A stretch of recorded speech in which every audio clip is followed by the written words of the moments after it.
Des succès qui choquent et des amitiés pour le moins inattendues. Celle entre Serge Gainsbourg et Michel Boucher. Par exemple, commissaire à la brigade des stupes au 36 quai des Orfèvres où nous sommes actuellement.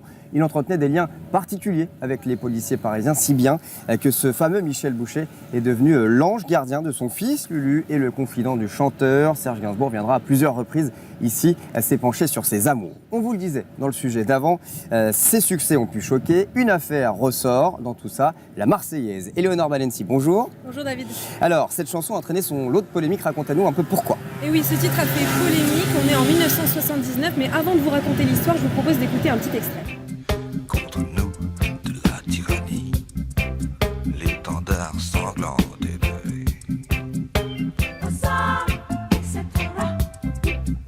Alors ce titre, pour la petite histoire, a été enregistré en Jamaïque et il a fait polémique. Pourquoi ? Eh bien parce qu'il est arrivé aux oreilles de Michel Droit, futur académicien, qui a accusé Gainsbourg d'outrager la Marseillaise, de gagner de l'argent dessus et même de provoquer l'antisémitisme, ce à quoi Gainsbourg répondra avec sa légendaire provocation « On n'a pas le con d'être aussi droit ». Et cette chanson a fortement déplu également à l'armée. Oui, c'est vrai, aux armes, etc., a irrité les militaires. Le 4 janvier 1980, Gainsbourg doit se produire à Strasbourg. Quelques jours auparavant, la section alsacienne des anciens parachutistes a demandé au maire d'intervenir pour que l'hymne ne soit pas chanté. Il y a même eu une alerte à la bombe qui visait l'hôtel où séjournaient les musiciens de Gainsbourg. Alors, le soir de l'événement, pour l'annuler en quelque sorte, Gainsbourg est monté sur scène, chanté a cappella la Marseillaise devant tous ceux qui l'ont traité d'usurpateur et aussi devant toute la presse, ce qui a permis l'envolée des disques et le premier disque d'or de sa carrière. Alors, comment s'est terminée cette histoire au final ?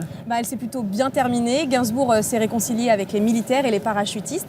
Et en 1981, pour faire un dernier pied de nez aux critiques, il a acheté l'un des 2 manuscrits originaux de la Marseillaise de Rouget de Lille. Et il s'est rendu compte que Rouget de Lille lui-même, ironie de l'histoire, avait écrit à partir du 2e refrain « Aux armes, citoyens », etc. Merci Éléonore, un pied de nez qui est rentré dans l'histoire comme le personnage de Serge Gainsbourg. Plus d'un quart de siècle après sa mort, il demeure une référence indépassable pour de nombreux interprètes ou musiciens. Et nombreux sont ceux parmi ses proches ou d'autres artistes qui continuent à lui rendre hommage. Xavier Terrade.